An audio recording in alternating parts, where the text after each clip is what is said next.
ओम नमः शिवाय, जय महाकाल। हम सबको पता है 3 मार्च को फाल्गुन मास की रविवार का बहुत ही प्यारा सा दिन है।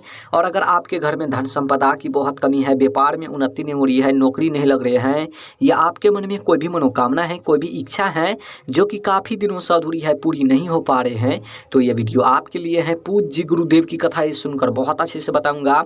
बस आपको लौंग और शहद से चमत्कारी उपाय करना होगा। आपका जो भी मनोकामना होगी, जो भी इच्छा होगी, पूरी जरूर होगी, है ना।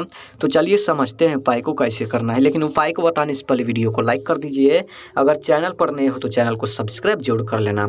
इस पूरे वीडियो में 4 बहुत ही चमत्कारी उपाय के बारे में बात करेंगे जो कि अलग अलग मनोकामना पूर्ति के लिए होगा। लेकिन हाँ, इस वीडियो में जो चौथे उपाय के बारे में बात करेंगे, बहुत ही चमत्कारी उपाय है, बहुत ही अचूक उपाय है। वीडियो को पूरा देखना है और एक एक उपाय को समझ करके आपको उपाय करना है, ठीक। तो चलिए पहले वाले उपाय के बारे में बात कर लेते हैं। सबसे पहले आप बोलोगे इस उपाय को करने से क्या फायदा, क्या बेनिफिट होगा। देखिए, यदि आपके घर में धन संपदा की बहुत कमी है, व्यापार में उन्नति नहीं हो रही है, नौकरी नहीं लग रहे हैं, घर में माँ लक्ष्मी की वास नहीं है, माँ लक्ष्मी आपसे रूठी हुई है, घर में सुख शांति नहीं है, घर में रुपयों पैसों की बहुत कमी है, तो इस उपाय को जरूर करना। देखिए, इस उपाय को करने के लिए मात्र आपको 2 लौंग लेना है। लेकिन हाँ, जो आप लौंग लेंगे, लौंग कहीं से खंडित नहीं होना चाहिए, इस बात को ध्यान रखना, ठीक। और उसके बाद आपको लेना है 1 चम्मच या 2 चम्मच शहद, छोटा सा कटोरी लेना और उन कटोरी में आपको थोड़ा सा ले लेना है। और उसके बाद आपको लेना है 1 तांबे का लोटा और उन तांबे के लोटे में अपने घर से आपको जल भर लेना है। अब इन तीनों सामग्री को लेकर आपको पहुंचना है कहाँ पर, शिवालय यानी कि शिव जी के मंदिर। देखिए, मंदिर जाते ही सबसे पहले आपको क्या करना है, जो आपके पास 1 लोटा जल है, उत्तर साइड मुख करके खड़े होनी है और श्री शिवाय नमस्तुभ्यम का जाप करते हुए 1 लोटा शिवलिंग पर जल समर्पित कर देना है। सबसे पहले आई बात समझ में। देखिए, जल समर्पित कर लेने के बाद जो आप कटोरी में शहद लेकर आए हैं, उन कटोरी में आपको क्या करना है, जो आप 2 लौंग लेकर आए हैं, उन दोनों लौंग को उन शहद वाले कटोरी में गिराना है। 2 लौंग आप गिराएंगे तो आपको 2 बार श्री शिवाय नमस्तुभ्यम इस मंत्र का लगातार आपको जाप करनी है। उसके बाद आपको क्या करना है, उन कटोरी को अपने हाथ में लेना है, शिवलिंग के सामने खड़े होनी है। जो भी आपके जीवन में धन की समस्या है, व्यापार की, नौकरी की, महादेव से कहनी है, प्रार्थना करनी है कि धन की समस्या दूर हो, व्यापार में उन्नति हो, घर में माँ लक्ष्मी की वास हो, माँ लक्ष्मी हमसे रूठी हुई है, घर में सुख शांति प्राप्त हो। कहते हुए, प्रार्थना करते हुए उन कटोरी में से, शहद वाले कटोरी में से दोनों लौंग को निकाल करके ठीक शिवलिंग के आपको शीर्ष भाग पर समर्पित कर देना है। समझना मेरी बात को। उसके बाद क्या करना है, 2-3 मिनट आपको बैठनी है शिवलिंग के सामने, दोनों हाथ जोड़ करके, दोनों आंख बंद करके, जो भी धन की समस्या है, व्यापार की, नौकरी की, महादेव से कहनी है, प्रार्थना करनी है। यकीन मानिए, इस उपाय को यदि आप कर लेते हैं फाल्गुन माह की रविवार के दिन सुबह से लेकर शाम तक किसी भी समय या प्रदोष काल में भी कर लेते हैं ना, फाल्गुन महीने में, तो जो भी धन की समस्या होगी हमेशा हमेशा के लिए दूर होगी, है ना। बहुत ही चमत्कारी उपाय है, बहुत ही अचूक उपाय है। इस महा उपाय को करने से मत चूकना विशेष तिथि पर। चलिए अब बात कर लेते हैं दूसरी उपाय के बारे में। यदि आपके मन में कोई भी मनोकामना है, कोई भी इच्छा है जो कि काफ़ी दिनों से अधूरी है, पूरी नहीं हो पा रहे हैं, काफ़ी व्रत करने के बाद, काफ़ी उपाय कर लेने के बाद, तो इस उपाय को जरूर करना, ठीक। देखिए, इस उपाय को करने के लिए मात्र आपको 3 हरी इलायची लेना है। कितना लेना है, 3 ठो। लेकिन हाँ, जो आप हरी इलायची लेंगे खंडित नहीं होना चाहिए, इस बात को विशेष ध्यान रखना, ठीक। और उसके बाद आपको लेना है 1 तांबे का लोटा और उन तांबे के लोटे में अपने घर से आपको जल भर लेना है। और इसी के साथ आपको लेना है 1 दीपक, गोलवाती का दीपक आपको तैयारी करना है। उसके बाद तीनों सामग्री को लेकर आपको पहुंचना है कहाँ पर, शिवालय यानी कि शिव जी के मंदिर। देखिए, मंदिर जाते ही सबसे पहले आपको क्या करना है, समझना मेरी बात को। जो आप 3 हरी इलायची लेकर गए हैं, उनमें से 1 हरी इलायची सबसे पहले आपको गणेश जी के स्थान पर समर्पित करना है। ये है गणेश जी का स्थान, यहाँ पर आपको समर्पित करना है। अपनी मनोकामना कहते हुए, अपनी इच्छा कहते हुए, ध्यान रखना इस बात को। देखिए, 1 हरी इलायची आप समर्पित कर चुके हैं। उसके बाद दूसरी हरी इलायची आपको ठीक शिवलिंग के ऊपर समर्पित करना है, शीर्ष भाग पर, शिवलिंग के शीर्ष भाग पर। देखिए, 2 हरी इलायची समर्पित कर लेने के बाद अब आपके पास बचे हैं 1 हरी इलायची और 1 दीपक और 1 लोटा जल, है ना।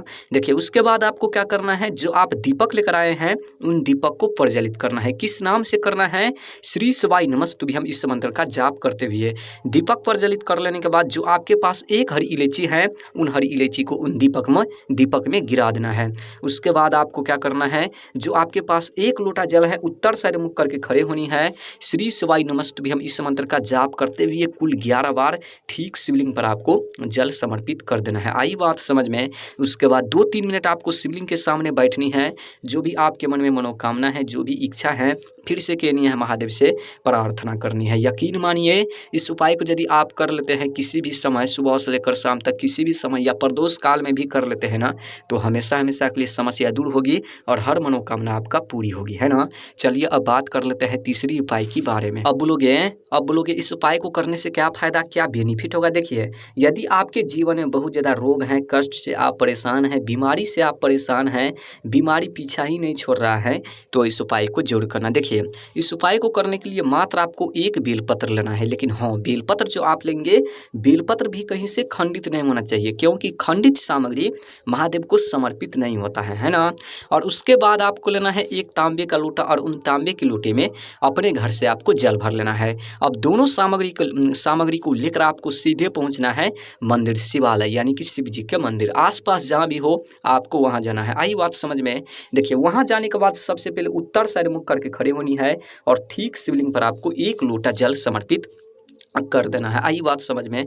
देखिए, जल समर्पित कर लेने के बाद समझना मेरी बात को, जो आप 1 बेलपत्र लेकर गए हैं, उन बेलपत्र को अपने हाथ में लेना है, दाहिने वाले हाथ में शिवलिंग के सामने खड़े होनी है। जो भी आपके जीवन में रोग हैं, जो भी कष्ट है, जो भी बीमारी है, महादेव से कहनी है दूर करने के लिए। और साथ ही साथ आपको क्या करना है, कुंदकेश्वर महादेव इस मंत्र का जाप करते हुए ठीक शिवलिंग पर आपको बेलपत्र को समर्पित कर देना है। समझना मेरी बात को। बेलपत्र को समर्पित कर लेने के बाद देखिए, बेलपत्र समर्पित करने का तरीका है, जब आप बेलपत्र को समर्पित करेंगे तो बेलपत्र के डंडी रखना है जलाधारी कोर, और जो पत्ती होते हैं वो पत्ती आपको रखना है शिवलिंग को। कुछ इस तरीके से आपको बेलपत्र को समर्पित करना है। ठीक, देखिए, उसके बाद आपको क्या करना है, 2-3 मिनट आपको शिवलिंग के सामने बैठनी है।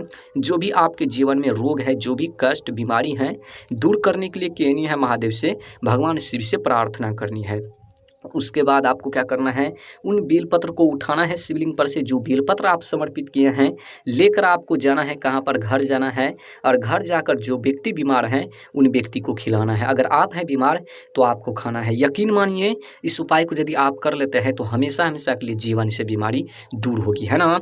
चलिए अब बात कर लेते हैं चौथे उपाय के बारे में। अब बोलोगे भाई इस उपाय को करने से क्या फायदा, क्या बेनिफिट होगा। देखिए, यदि आपके जीवन में बहुत ज़्यादा कर्ज है, कर्ज से परेशान है, कलेश रहते हैं, घर में एक दूसरे में लड़ाई झगड़ा होते रहते हैं, कार्य में रुकावटें आ रहे हैं, जो भी आप कार्य कर रहे हैं बीच में कार्य अटक जा रहे हैं, घर में रुपयों पैसों की बहुत कमी है, तो इस उपाय को करना है। देखिए, इस उपाय को करने के लिए मात्र आपको 5 चावल के दाने या नहीं तो 7 चावल के दाने लेना है। ध्यान रखना, जो आप चावल के दाने लेंगे खंडित नहीं होना चाहिए, ध्यान रखना। और उसके बाद आपको क्या करना है, 1 चम्मच या 2 चम्मच कच्चा दूध लेना है। और उसके बाद आपको लेना है 1 सफ़ेद फूल। देखिए, केतकी का फूल आपको नहीं लेना है, बाकी आप कोई सा सफ़ेद फूल ले सकते हैं, है ना। उसके बाद आपको लेना है 1 स्टील का लोटा, और उन स्टील के लोटे में सबसे पहले आपको जल भरना है। और उन जल में आपको क्या करना है, जो आप चावल लिए हैं 5 या 7, उन चावल को गिराना है। और जो आप 1 चम्मच या 2 चम्मच कच्चा दूध लिए हैं उन दूध को मिलाना है। और जो आप 1 सफ़ेद फूल लिए हैं उन सफ़ेद फूल को भी मिलाना है।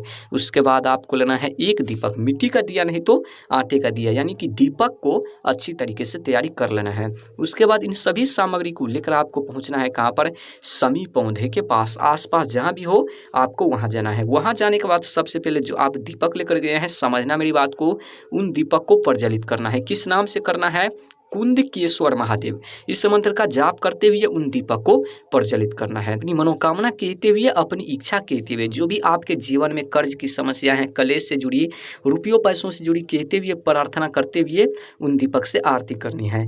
आरती कर लेने के बाद जो लोटे में कच्चा दूध, चावल और 1 सफ़ेद फूल मिलाए हैं, उन लोटे को अपने हाथ में लेना है, समी पौधे के जड़ में खड़े होनी है।